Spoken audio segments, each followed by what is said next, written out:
सत्संग हमारे जीवन में व्यवस्था सिखाता है।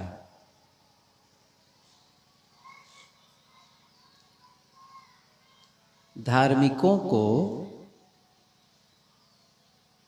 आत्मा और परमात्मा की चिंता तो बहुत रहती है, जीवन की सुंदर व्यवस्था की चिंता ही नहीं करते। और यदि जीवन अव्यवस्थित है, असंतुलित है, बेतरतीब है, तो वहाँ आत्मा और परमात्मा का अनुभव कैसे हो सकता है?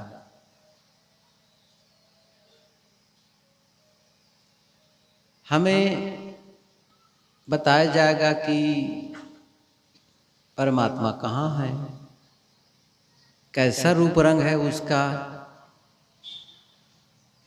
कैसे मिलते हैं। फिर कहेंगे कि स्वर्ग और नरक का दृश्य कैसा होता है, ऐसा स्वर्ग है, वैसा नरक है, क्या होता है वहाँ। सबका ऐसा वर्णन करते हैं जैसे कोई देख कर आए हों। कबीर साहब ने इसी पर व्यंग किया भी है। बैठा पंडित पढ़े पुराण, बिन देखे का करे बखान। पंडित व्यास गद्दी पर बैठ करके अनदेखी बातों को इस प्रकार वर्णन करता है जैसे कोई देख के आए हों। स्वर्ग का ऐसा वर्णन करते हैं कि स्वर्ग को देख कर आए हैं। भला बताओ, यदि किसी किताब में भी लिखा हो तो क्या उसको वहां से देख करके अनुभव करके आकर कोई लिखेगा? कल्पना है, बस मन में जो कल्पना ही लिखते चले गए। तो उन सब बातों की, काल्पनिक बातों की, अंधविश्वास और भ्रमपूर्ण बातों का इतना वर्णन करते हैं कि उसी में समय बिता देते हैं। और सुनने वाले भी मगन है, बस चाहे जो बोले, हाँ कथा सुन के आए, हाँ कथा सुन के आ गए। क्या हुआ? बस अमुक से लड़ाई हो गई, अमुक से जीत गए, अमुक हार गए, अमुक को मार दिए, अमुक की पत्नी ऐसी हुई, अमुक के पति वो हो गए। बस आपका क्या हुआ? आपके जीवन में क्या परिवर्तन आया? कुछ नहीं, वहीं के वहीं बैठे हैं। कबीर साहब की पंक्ति है, खसम बिन तेली को बैल भयो, बैठत ना ही साधु की संगत नाधे जन्म गयो। तेली का बैल, कोल्हू का बैल, पहले तेल निकालने के लिए कोल्हू चलाया जाता था। आज भी पहले अभी जब बैल से जब कोल्हू चलता था ना, गन्ने का या तेल निकालने का, तो कैसा होता है कोल्हू? वो बैल गोल गोल घूमता है, बस घूमता है, सुबह से शाम तक घूमता है, बस गोल गोल गोल गोल चलता खूब है। पहुंचता कहाँ है? सोचो, पूरा दिन चलता है, कहीं पहुंचता है? नहीं, जहां के वहां रहता है। जहां से शुरू करता है चलना और जब खत्म होता है दिन भर चलने के बाद, तब वही। ऐसे ही कोल्हू की बैल की तरह है। कथा सुनने गए, सत्संग सुनने गए, तो जिस स्तर पर उनका मन था, जिस स्तर पर उनका जीवन था, लौट कर आया था वहीं, बस वहीं के वहीं है। तो फिर किस मर्ज की दवा है ये सत्संग, ये धर्म? हम भोजन करें और भूख न मिटे, पानी पिए प्यास न मिटे, दवाई खाएं रोग न मिटे, तो क्या मतलब निकलता है? वैसे ही हम सत्संग करें, भजन करें पूरी रात रात, 24 घंटे ना, रात रात नहीं कहना चाहिए, हस कंटिन्यू धारा प्रवाह बस चल रहे हैं। अब उनको चिंता भी नहीं है कि बाजू वाले को इतनी आवाज में तकलीफ हो रही है। नहीं, हम धर्म कर रहे हैं। अब धर्म कर रहे हो कि अधर्म कर रहे हो, कौन कहने आए? यदि कोई रोक दे तो कहने बड़ा अधार्मिक आदमी है, नास्तिक है। बड़ा विचित्र है ना ये दुनिया। कबीर साहब जी इसीलिए उफ कर कहते हैं कि बाबू ऐसो है संसार तिहारो, यह कली व्यवहारो। बड़ा विचित्र संसार है ये। नाहिन रहनी हमारो को अब अनुक सहत प्रतिदिन को नाहिन रहन हमारो।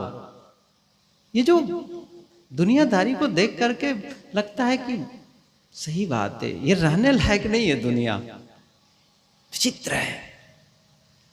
छोटी छोटी बातों को लेकर लड़ाई करेंगे, झगड़ा करेंगे, मार पीट करेंगे, हो हल्ला मचाएंगे, कोई समझने को तैयार ही नहीं है। साहब ने ये भी कहा, साच कहो तो मारन धावे झूठे जग पतियाएं। वही गलत गलत बातें कहेंगे, बस कहे बढ़िया है। सत्य बात कहो तो लोग सुनने को तैयार नहीं है। खैर बात तो यहां पर शुरू हुई थी। मैं कह रहा था कि जीवन सत्संग हमें व्यवस्था देता है, सिखाता है।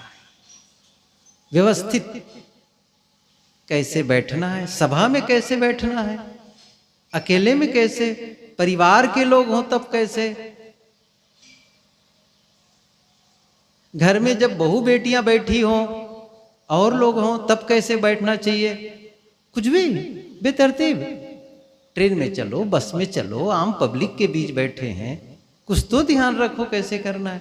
सभा में कैसे बैठना है, कौन सिखाएगा इसको, कैसे जानेंगे। स्कूल वाले पढ़ाते हैं? नहीं पढ़ाते हैं।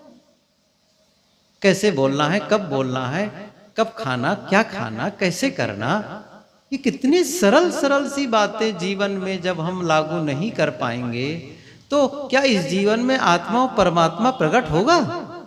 जैसे ख्याल करो, यहां भी बैठे हैं तो जमीन कंक्रीट है, अब इसमें आप बीज लाके छोड़ दो, बो दो बीज और कहो कि उगे। अब तो बस बीज बो दिए हैं, कुछ दिन में पौधा निकलेगा, क्या होगा, अंकुर फूटेगा। यहाँ आप लोग तो सब जानते हैं, अधिकतम लोग किसान बैठे हैं, ये माताएं भी जानती हैं, खेत में जाकर काम करती हैं। खेत में बीज डालने के पहले मिट्टी को कितना मुलायम करते हैं, कितनी बार उसको जोतते हैं, गोड़ते हैं, सींचते हैं, सब। इतना बड़ा भी कोई मिट्टी का ढेला हो तो वो भी तोड़ देंगे और ऐसा लगेगा जैसे कोई मिट्टी कैसे हो जाती है, आटा एकदम। और तब जाकर के बीज बोए तब अंकुर होता है, ऐसे थोड़ी हो जाता है। और तब फिर वहां फसल लहलहाती है। ऐसे ही हमारे जीवन में आध्यात्मिक फसल लहलहाए, सुख और शांति के फूल खिले, तो हमें भी अपने अंतस को कोमल करना पड़ेगा, कमाई करनी पड़ेगी, और तब जाकर के सुख और शांति का अनुभव होगा। ऐसे थोड़ी हो जाएगा। उपयुक्त, मैंने एक दिन कहा था ना, भूमिका। जीवन को इस ढंग से निर्मित कर ले, हम जीवन को इस तरीके से बना लें कि उस जीवन में ध्यान प्रकट हो जाए, ध्यान का जन्म हो जाए। मैंने एक पुस्तक पढ़ी, तब होता है ध्यान का जन्म, तब होता है। अब कब होता है वो सारी बातें बताई गई है। तब होता है ध्यान का जन्म। किसी के भी जीवन में ध्यान का जन्म कैसे हो जाएगा। मैंने कहा ना, व्यवस्था। पहले आप अपने जीवन को व्यवस्थित करना सीखें, सिस्टमेटिक तरीके से जीना हम सीखेंगे, तब जाकर के उस जीवन में ध्यान की अनुभूति हो सकती है। ध्यान तो परिणाम है। मैं एक चीज कहना चाहूंगा भी, वो क्या है, ध्यान आपके कर्म का परिणाम नहीं है कि आप बस यहां बैठ करके ध्यान लगाते गए, हो गए। ध्यान लगाया नहीं जा सकता है। आप कहेंगे ध्यान तो लगवा रहे हैं यहां बैठ करके। सच क्या है, ध्यान का अवतरण होता है। अवतरण कैसे, एक चीज बताऊंगा उदाहरण आपको। जैसे आपके घर में या घर के आसपास आपने बड़ा सा पत्थर आपके घर में, चाहे वो संगमरमर का पत्थर हो या लाल पत्थर हो, बड़ा सा मजबूत पत्थर है, और एक कलाकार को बुला लिए और उसमें कहें कि इसमें मूर्ति बनानी है। किसी भी मूर्तिकार को आपने पत्थर से मूर्ति निर्मित करते देखे हैं? सच क्या है, वो मूर्ति बनाता ही नहीं है। एक आदमी था, वो चला गया वही शिल्पकार के पास में और उसको पत्थर को छीनते देखा, खड़ा रहा, कुछ देर तक खड़ा रहा और देर तक खड़ा रहा। अंत में कहा, अरे भाई मूर्ति कब बनाओगे, मैं कब से देख रहा हूं मूर्ति कब बनाओगे, इसको कर, तुम तो बस लेकर के से खुटखुट खुटखुट कर रहे हो। तब मूर्तिकार ने कहा, कही भाई साहब मूर्ति बनाई ही नहीं जाती है, सही बात तो ये है। तो क्या होता है, मूर्ति का डिस्कवर होता है, अनावरण। अनावरण मूर्ति तो पत्थर में ऑलरेडी है, हमको बनाना कहाँ है उसको। हाँ, पत्थर के वे अंश, पत्थर के कुछ ऐसे अंश हैं अनावश्यक जो उस मूर्ति को ढके हुए हैं, हम उसी को काट करके निकाल देते हैं। सही है ना? क्या करता है मूर्तिकार आकर के, वो शिल्पकार क्या करता है, कहा तो जाता है मूर्तिकार शिल्पकार सब ठीक है, लेकिन वो छीनी लेगा, हथौड़ी लेगा और खुट खुट खुट करेगा। तो क्या कर रहा है, अनावश्यक को निकाल रहा है, अनावश्यक को। वो जैसे आप देखेंगे धीरे धीरे करेगा, उसका माथा बन जाएगा, उसकी आंख बन जाएगी, उसकी नाक बन गई, उसकी गाल बन गई, हाथ बन गए। वो गलती से भी वो इतना ऐसा नहीं मार देगा कि उसकी नाक टूट जाए, तब तो मूर्ति खराब हो गई। उसको बचाएगा, उसको बचाएगा, बस उसी को निकालेगा, अनावश्यक को, अनावश्यक को। बस यही जीवन का खेल है, यही जीवन का सिस्टम है। आप तो शांत स्वरूप हैं, आप स्वयं परमात्मा हैं, आप पूर्ण हैं, लेकिन हम सबके जीवन में, आपके जीवन में अनावश्यक का आरोपण हो गया है, अनावश्यक चिपक गया है, अनावश्यक उसमें जुड़ गया है, जुड़ा हुआ है। मैं एक दिन कहा था ना कि वो है समवाय संबंध, एक होता है संजोग संबंध। ये क्या संजोग संबंध है, संयोग आया है, विकारों का संयोग हो गया है, चाहे वो काम हो, क्रोध हो, द्वेष हो, ईर्ष्या हो, नफरत हो, घृणा हो, कुछ भी, ये सब क्या है, आया हुआ है आपके भीतर, आपके सत्ता, आपके स्वरूप में वो सब नहीं है। आपने उसे सीखा है, कहीं से सीखा है।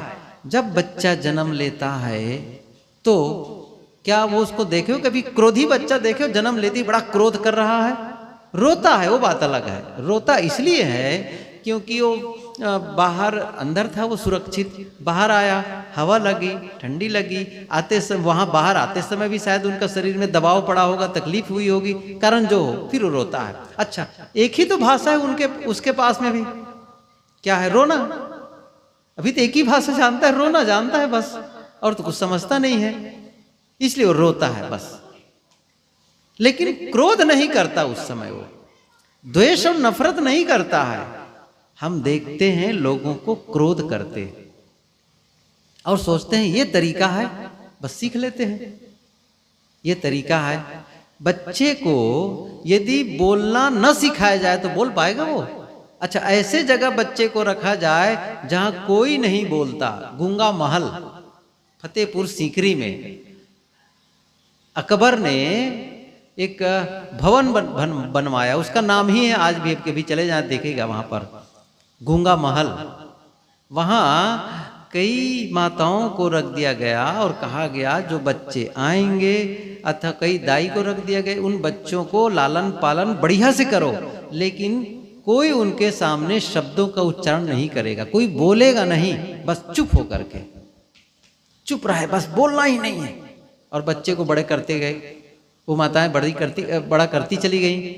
क्या हुआ, वो सारे बच्चे गूंगे रह गए, नाम भी आज तक है गूंगा महल उसका। सीखते हैं देख करके, चलना सीखते हैं, बोलना सीखते हैं, क्रोध करना सीखते हैं, द्वेष नफरत करना सीखते हैं। तो जिसे हम सीखे हैं उसे हम बदल भी सकते हैं, उसे हम छोड़ भी सकते हैं। जिसे हम पकड़े हैं उसको छोड़ नहीं सकते, छोड़ सकते हैं, छोड़ सकते हैं। ऐसे ही है ये। तो मैं ये कह रहा था कि जीवन को व्यवस्थित करना है। कैसा होगा जीवन, किस प्रकार के जीवन में ध्यान प्रकट होगा, ध्यान का जन्म होगा? क्या बेतरतीब जीवन में, जिसके जीवन में विकार है, दुर्गुण है, क्या उसके जीवन में शांति प्रकट होगी? आपको कैसे लगता है? ये सहज सी बात है। अच्छा, ये दूसरे को मत पूछो कि कौन क्या कह रहा है, आपको अपना जीवन का अनुभव देख लीजिए। जिस समय आप क्रोध करते हैं, आप एकदम से क्रोध में हो, क्या उस समय आप मुस्कुरा पाएंगे? मुस्कुरा पाएंगे? अच्छा, जिस समय आप किसी के लिए मुंह फुलाए हैं नाराजगी में, उस समय मुस्कुराएंगे? अच्छा, करके देख लो अभी एक साथ दोनों, जरा मुंह फुला लो और मुस्कुरा लो, हंस लो जोर से, होगा दोनों काम? नहीं हो सकता है। कोई हंसता हुआ इंसान, कोई प्रसन्न इंसान किसी की हत्या कर नहीं सकता है, नहीं कर सकता है। वो तो अंदर से इतना विकृत हो गया है, अंदर से, वही दूसरों का नुकसान कर सकता है। तो शांति का फूल वहां नहीं खिलेगा, वहां नहीं खिलेगा। जिसके जीवन में हिंसा है, जिसके जीवन में व्यभिचार है, जिसके जीवन में अनाचार है, उसके जीवन में शांति के फूल नहीं खिल सकते हैं। शांति के फूल तो उसके जीवन में खिलेंगे जिसके जीवन में प्रेम है, मैत्री है, करुणा है, धैर्य है, सहनशीलता है, क्षमा करने की शक्ति है। जो द्वेष और नफरत पाल रहा हो, कैसे खिलेगा? आप अकेले बैठ करके जब किसी के विषय में गलत सोचने लगते हैं ना, गलत सोच रहे हैं उनका, ऐसा हो वैसा हो, आपको अच्छा महसूस नहीं हो सकता है। जब जब हमारे मन में गलत विचार आते हैं, तब तब हम अच्छा महसूस नहीं करते, और जब हमारे मन में अच्छे विचार होते हैं तब हम अच्छा महसूस करते हैं। ये नियम है। अच्छा, मेरे बनाए थोड़े नियम है ये, या कबीर के बनाए नियम थोड़े हैं, वो जीवन के नियम है, शाश्वत नियम है, शाश्वत नियम है। बस उसी में जोड़ लेना है अपने आप को। तो जीवन को कैसे करना है? सद्गुणों से भरा हुआ होना चाहिए, सद्गुणों का विकास करना चाहिए अपने जीवन में। सद्गुणों का हम विकास कर सकते हैं, और सद्गुण के बीज आम सबके भीतर भरे भी हैं, ये भी सच है। हम सबके भीतर में सद्गुणों का बीज है, बस उसे बाहर निकालना है। वो अंकुर उसके भीतर है, कुछ अंश है उसके, बस उसे विकसित करना है, उसे बाहर लाना है। दोनों बातें हैं, ये सच है, दोनों बातें हैं। अवगुण भी है और सद्गुण भी है, अच्छाइयां भी हैं, बुराइयां भी हैं। क्या निकालना है? क्या निकालना है? अच्छाइयां निकालना है। जैसे आप गुलाब के पौधे के पास गए, आप क्या देखेंगे? कांटे भी हैं, फूल भी हैं। अब आप वहां खड़े होकर निंदा करने लग गए, देखो ना कांटे कांटे भरे हैं, फूल तो कम है, कांटे ज्यादा हैं। अच्छा, किसी पौधे पर, किसी गुलाब के पौधे को आप, उसकी टहनी को आप, उसके तना को देखेंगे तो फूल ज्यादा हो मिलेंगे आपको कि कांटे ज्यादा मिलेंगे? तो क्या फूल छोड़ दें? नहीं चाहिए फूल कहा करके? नहीं। अब क्या लेना है? फूल को ले लेना है। कबीर साहब की पंक्ति याद करो, साधु ऐसा चाहिए जैसा सुभाए, सार सार को गही रहे, थोथा दे। हम लोग उल्टा है, थोथा पकड़ते हैं चलनी वाला काम करते हैं, है ना? सही को निकाल दिए, ऊपर भूसी का। ये तरीका बदल दो बस, और कुछ नहीं है। बड़ा सरल है जीवन, सरल है। तो मैं ये कह रहा था कि सद्गुणों को विकसित करना है, कैसे करें? बात यहां पर आई। अब अपने भीतर जो सद्गुण है उसे कैसे विकसित करें, कैसे करें, उसको बढ़ाना कैसे होगा? आप जानते हैं खेत के नियम को समझें आप। खेत का नियम क्या है? जितना बीज डालो उससे ज्यादा फसल पाओ, ये नियम है ना। खेत में आपको फसल चाहिए, खेत से आप फसल लेना चाहते हैं तो क्या करना होता है? खेत में बीज बोना होता है। ये नियम है कि नहीं है? अच्छा, बीज बिना बोए आप फसल ले सकते हैं? खेत में आप गेहूं का बीज न डालो और 3 महीने के बाद जाओ, अब तो गेहूं काटने वाला हूं, क्या होगा?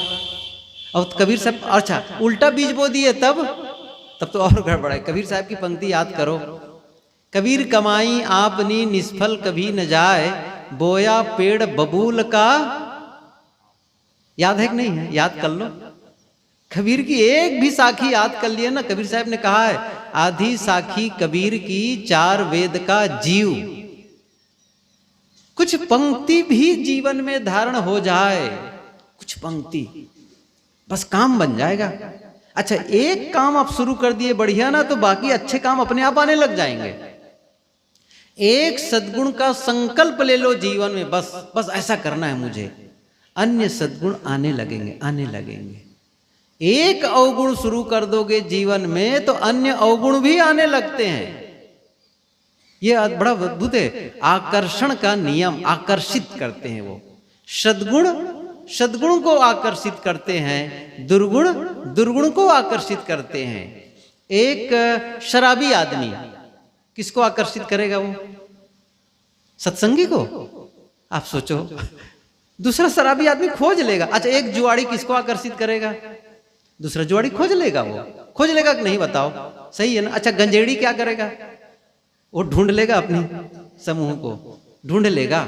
लेकिन जो भजनानंदी होगा, वो जो सत्संगी होगा, वो ढूंढ लेगा। अब आकर्षित करते हैं। तो सद्गुण, एक भी सद्गुण को आपने जीवन में धारण करने का निश्चय कर लिया, वो दूसरे भी आने लगते हैं, उससे जुड़ने लगते हैं। लेकिन हम तो इसके लिए, अच्छा मैं सही बताऊं ना, हम सबको बताता हूं, हम लोग जीवन को सोच करके नहीं जीते हैं, विचार पूर्वक नहीं जीते हैं।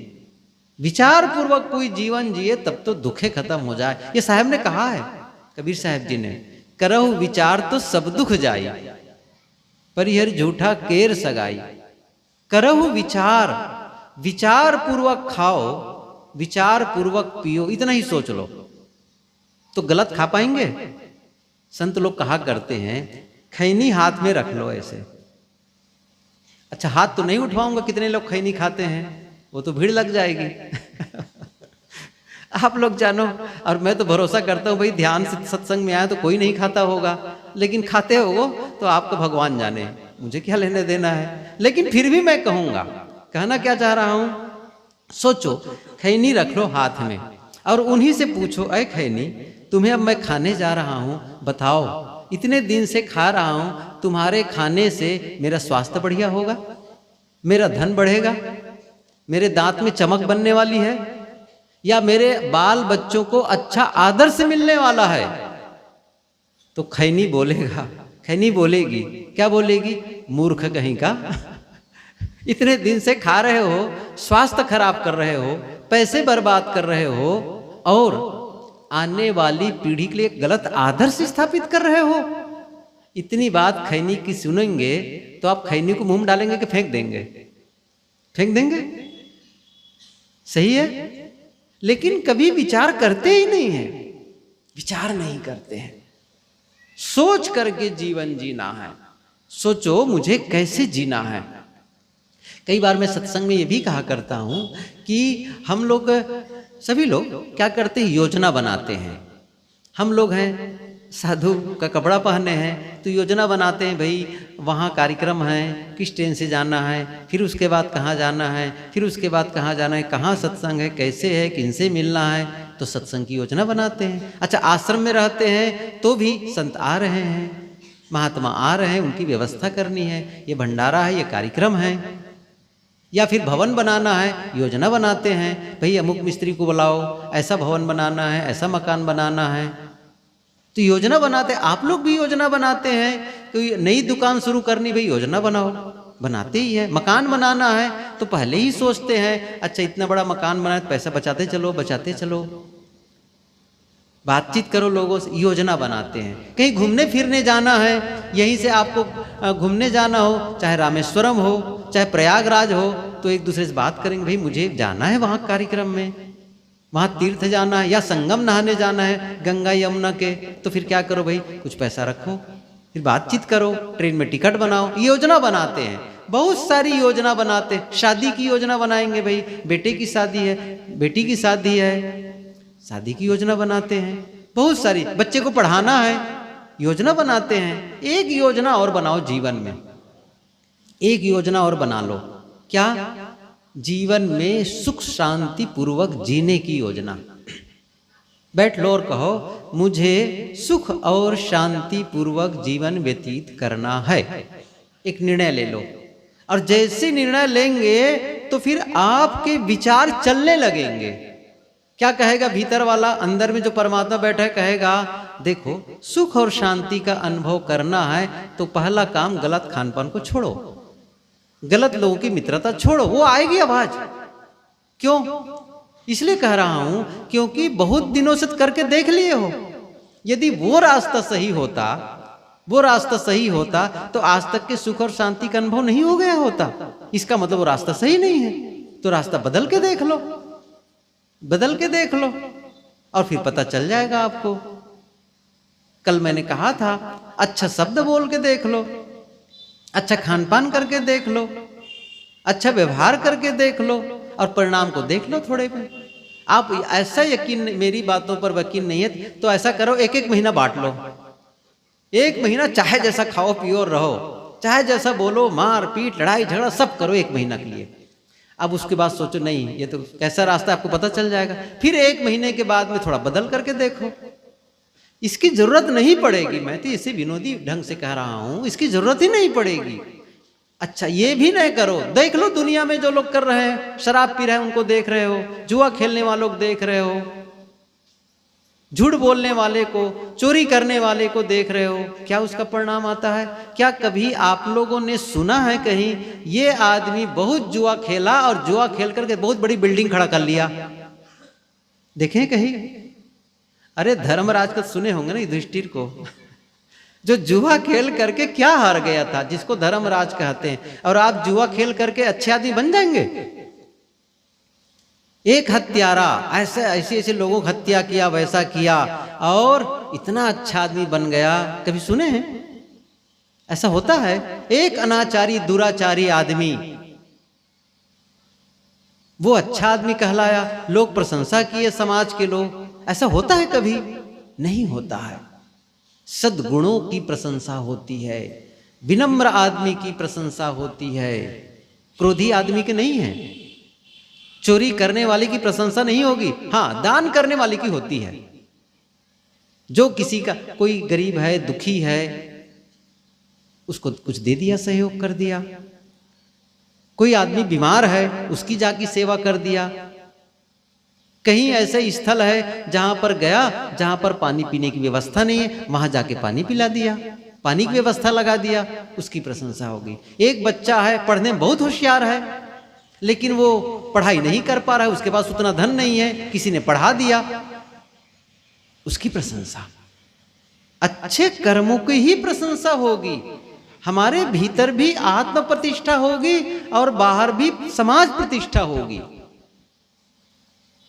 और ऐसे ही जीवन जब बनने लगेगा, तब जाकर के आपको सुख और शांति का अनुभव होने लगेगा।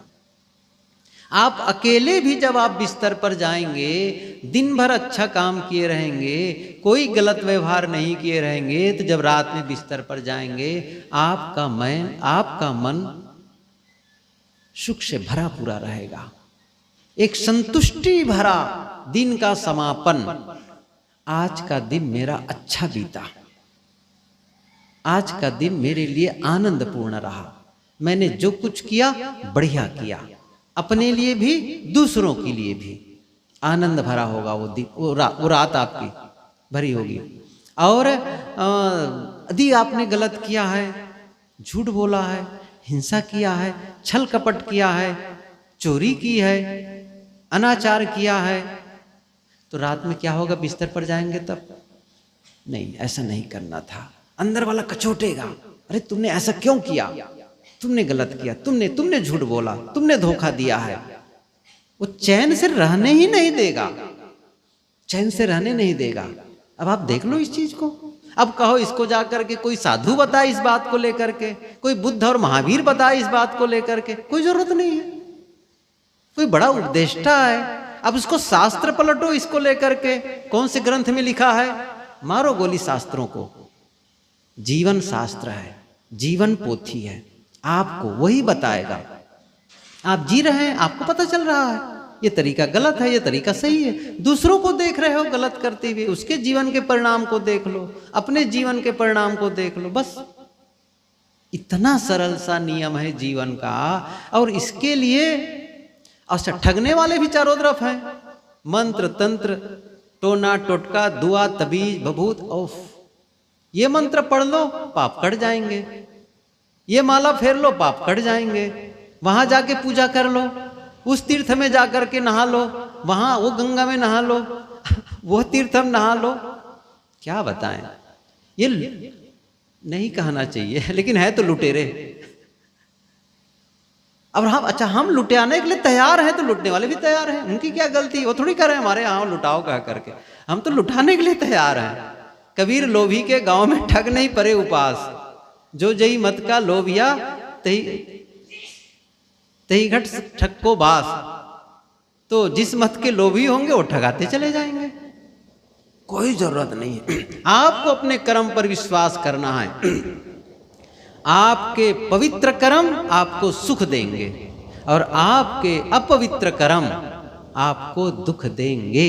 कोई रोक नहीं सकता, न कोई देवी देवता, न कोई ब्रह्म, न भगवान, न परमात्मा, न कोई साधु, न कोई तंत्र मंत्र करने वाला, न कोई अंगूठी अंगूठी पहन लो ठीक हो जाएगा, माला जप लो ठीक हो जाएगा, नहीं होता है, नहीं होता है। इससे कर्म को सुधारो, पवित्र कर्मों की पूंजी इकट्ठी करो, वो संस्कार काम आता है।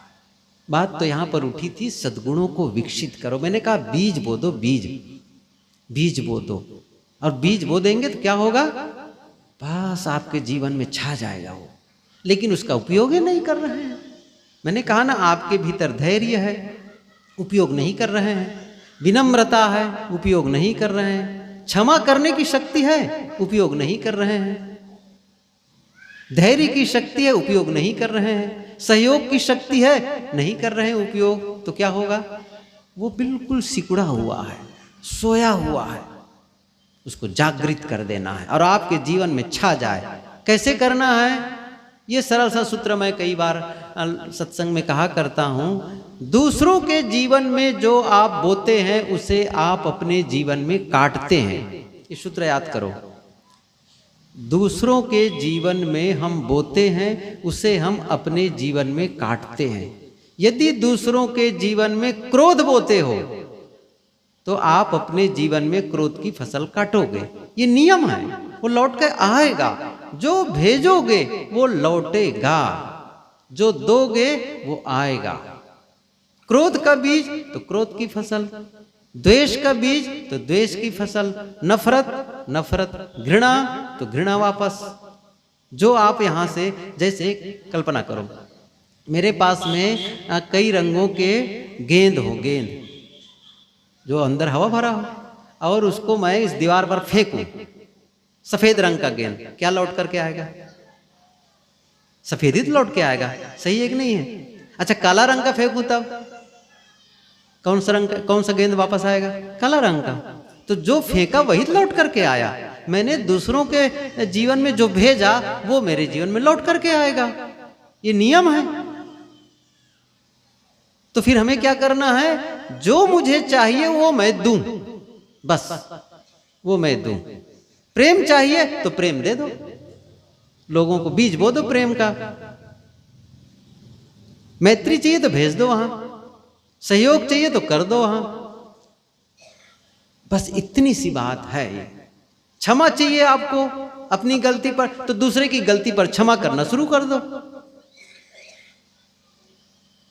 ये काम कोई कर सकता है तो फिर वो आदमी अपने जीवन को बदल भी सकता है, और इससे बदल भी जाता है, बदल भी जाता है। और तब ऐसे जीवन में साधना फलीभूत होती है। मैंने कहा ना, भूमिका बनाओ, जीवन को कुछ ऐसा ही निर्मित कर लो कि ध्यान प्रकट हो जाए। एक ख्याल करें, आप ये चाहते हैं कि मेरे आंगन में एक गुलाब का फूल खिले। मान लो आपने चाहा मेरे आंगन में गुलाब का फूल खिले, तो क्या करना होगा? दो तरीके बताता हूं। एक तरीका है, आप कहीं चले जाओ बाजार में या किसी बाग में, और इतना बड़ा गुलाब की टहनी में जिसमें गुलाब का फूल खिला है ले आओ, या काट करके या खरीद करके, और अपने आंगन में रोप दो। बस वो टहनी कैसे काट दो, और तो गुलाब का फूल खिला है, और आप ताली बजाओ, मेरे आंगन में गुलाब का फूल खिल गया। क्या होगा? कितने घंटे खिले रहेगा वो? कितने घंटे खिले रहेगा? कुछ घंटे बस, और उसके बाद में मुरझा जाएगा। तो एक तरीका सरल तो यही है, प्रारंभ में बड़ा सरल है, ला करके टांग बस रोप दो, फूल खिला हुआ है और काम बन गया। लेकिन नहीं, एक थोड़ा कठिन है, कठिन है, लेकिन वो स्थायी है। क्या? आप एक गुलाब की टहनी ले आओ या गुलाब का पौधा नर्सरी से खरीद लाओ और उसको रोप दो, सींचो, सूर्य की रोशनी दिखाओ, खाद भी दो, सुरक्षा भी करो। अब फिर क्या होगा? धीरे धीरे धीरे वो विकसित होगा। 10 दिन, 15 दिन, महीना दिन, अच्छा 15 दिन हो गया, अब नहीं खिला फूल, तब आप डंडा लेके खड़े हो जाओ, जल्दी खिलो। क्या होगा? नहीं तो पीटूंगा। खिलेगा? नहीं खिलने वाला है। आपको परिणाम दिखे बगैर, अभी रिजल्ट नहीं दिख रहा है, फिर भी आपको सींचना है, फिर भी आप उसकी सेवा सत्कार करो, सही है ना? और धीरे धीरे धीरे धीरे पौधा बड़ा हुआ, और एक दिन आप देखेंगे उसमें कली निकल आई है और फिर फूल खिल गया है। वो जल्दी मुरझाने वाला नहीं है, वो 2-3 दिन फूल रहेगा। अच्छा, एक मुरझा गया, दूसरा फिर शुरू होने वाला है, तीसरा निकलने वाला है, फिर निकलने वाला है। वो स्थायी है, मेहनत है, समय लगेगा, लेकिन वो सही है। दूसरा वाला ऐसे ही है जीवन का। एक सरल तरीका बता दिए। क्या सरल तरीका? ये माला जप लो, बस ठीक हो जाएगा। सरल तरीका, वो गंगा नदी में नहाए आओ, बस ठीक हो जाएगा। डुबकी लगाओ, लगाओ, कुछ नहीं होने वाला है। डुबकी लगाते लगाते, वहां तो बहुत डुबकी लगा रहे हैं, मेढक और मछली, कुछ थोड़ी होता है। अच्छा, आसपास बसे वाला तो रोज वही नहाते हैं रोज वही नहाते हैं। कौन तरन तारण हो जाता है? कुछ नहीं होता है। कबीर साहब की पंक्ति याद कर लो, तीरथ गए 3 जना, चित चंचल मन चोर, एको पाप न काटिया, लादिन मन 10 और। वो और लाद करके आ जाते हैं वहां से। चंचलता, कुछ नहीं होगा। गंगा नहाने से, मैं उसकी मना नहीं कर रहा हूं, जाके नहाओ, लेकिन ये भरोसा मत करो कि मेरे पाप कट जाएंगे, मेरे जीवन पवित्र हो जाएंगे। ये भरोसा मत करो कि वहां जाने से बस ठीक होने वाला है। अच्छा, एक छोटा सा प्रश्न पूछ लूं क्या? एक छोटा सा प्रश्न मैं पूछा करता हूँ मेला में, खास करके जब कुंभ मेला, माघ मेला, जब हम लोग कैंप लगाते हैं वहाँ, चाहे हरिद्वार हो चाहे वो प्रयागराज हो, गंगा के तट पर होता है मेला। और गंगा नहाने बड़ी भीड़ आती है, आप लोगों से ज़्यादा लोग बैठे रहते हैं सत्संग पंडाल में। तो पूछा हूँ मैंने कई बार, अच्छे बताओ यहाँ गंगा नहाने आए? हाँ, गंगा नहाने क्यों आए हैं? बस सबका उत्तर वही है ना, पाप धोने के लिए। तो मैंने एक प्रश्न किया लोगों से, कई बार पूछा, और वो आप लोगों से पूछ लेता हूँ, पाप तन में है कि मन में है? बड़ा छोटा सा है ना। अच्छा, उत्तर है कि नहीं इसका? पाप तन में है कि मन में है? बताओ, माताएं बताएंगे। तन में है कि मन में है? अच्छा, गंगा नहाने से तन की धुलाई होगी कि मन की धुलाई होगी?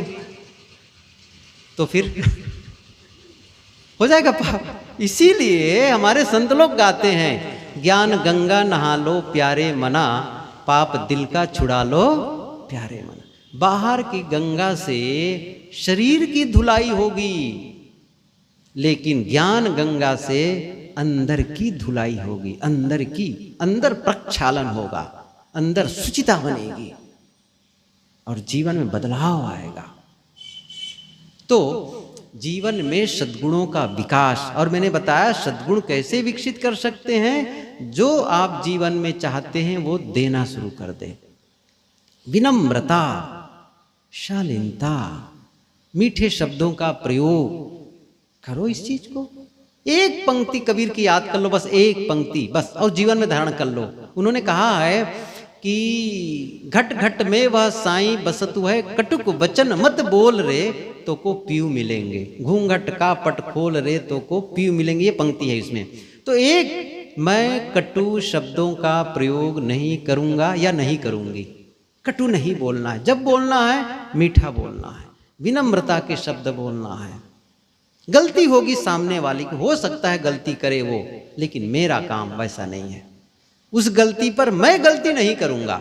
उनकी गलती है ठीक है, लेकिन क्या उस गलती पर मैं भी गलती करूं?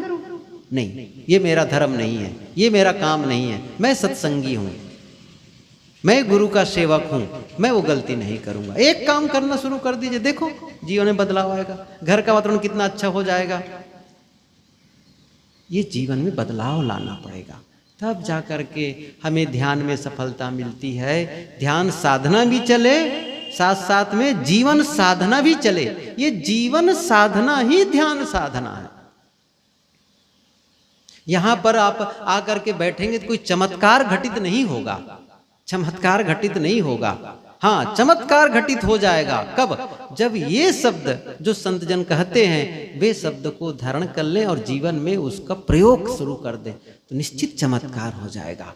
आज तक जीवन कैसे जीते रहे आप, अब जीवन में देखो कैसे बदलाव आ गया। ये यही जीवन तो है जिसमें दुख और अशांति का अनुभव होता था। अरे इसी जीवन में देखो सुख और शांति का अनुभव होने लग गया।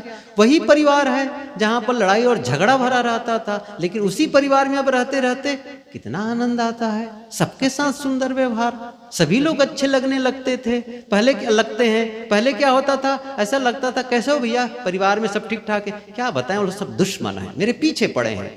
अब कहते सभी अच्छे हैं, सबके प्रति धन्यवाद का भाव, सभी लोग अच्छे हैं। देखो आगे बदलाव, ऐसी बदलाव आएगा। इसलिए जीवन सुखद जिए।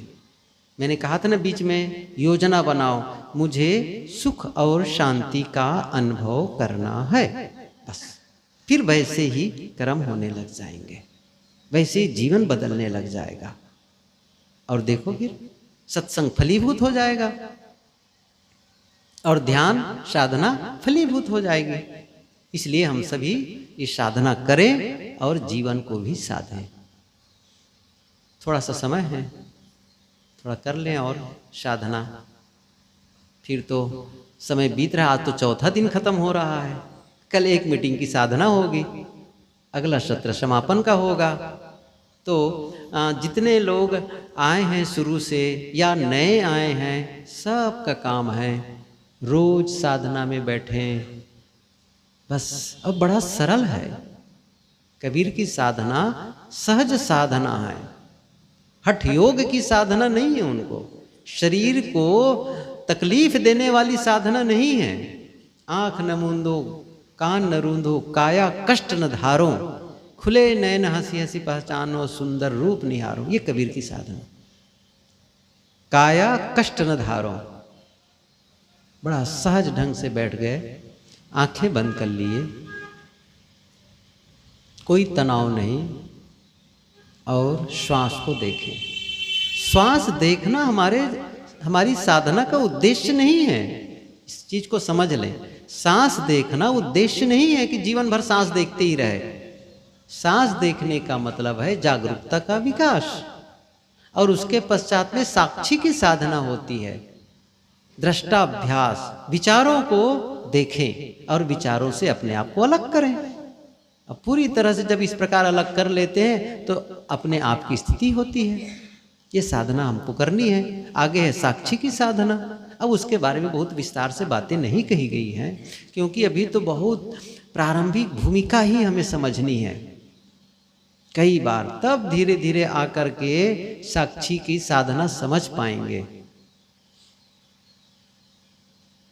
अभी तो केवल इतना, आप सीधे बैठें, सरल होकर के बैठें, तनाव रहित बैठें, आंखें बंद रखें, आँखों की पलकों में भी कोई दबाव न हो, चेहरे में कोई सिकन न हो, शांत। और इस संकल्प भाव के साथ मैं ध्यान में प्रवेश करके रहूँगा। मैं कर सकता हूँ, मैं ऐसा कर सकता हूँ और करके ही रहूँगा। मेरे लिए कोई बाहरी बाधा नहीं है, मैं ही अपने आप का बाधा बन जाता हूँ।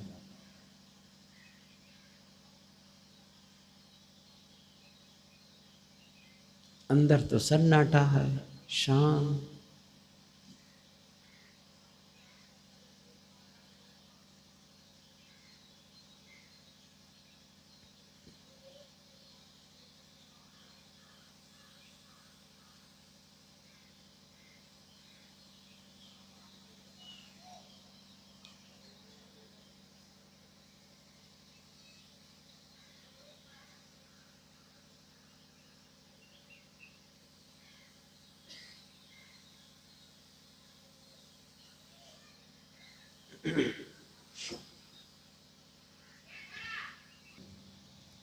कुछ नहीं चाहिए, न मुझे आत्मा परमात्मा चाहिए, न सुख शांति चाहिए, न स्वर्ग नरक चाहिए। बाहर से कुछ चाहिए ही नहीं। मैं पूर्ण हूं, मैं पूर्ण हूं, शांत स्वरूप हूं। मुझे शांति नहीं चाहिए, मैं तो खुद शांत स्वरूप हूं।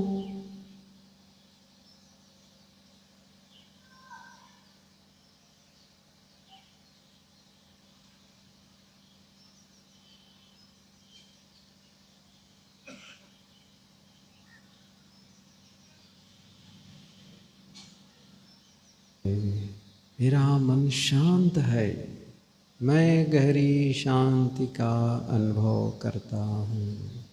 सभी लोग अंदर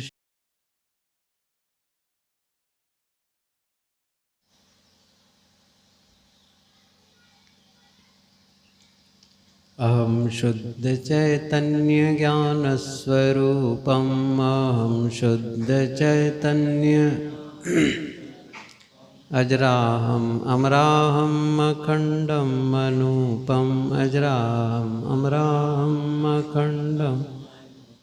अहम शुद्ध चैतन्य ज्ञान स्वरूपम, अहम शुद्ध चैतन्य ज्ञान स्वरूपम, अजराहम अमराहम अखंडम अनूपम, अजराहम अमराहम अखंडम अनूपम। अहम शुद्ध चैतन्य ज्ञान स्वरूपम, अहम शुद्ध चैतन्य ज्ञान स्वरूपम, अजराहम अमराहम अखंडम अनूपम, अजराहम अमराहम अखंडम अनूपम। अहम शुद्ध चैतन्य ज्ञान स्वरूपम, अहम शुद्ध चैतन्य ज्ञान स्वरूपम, अजराहम अमराहम अखंडम अनूपम, अजराहम अमराहम अखंडम अनूपम।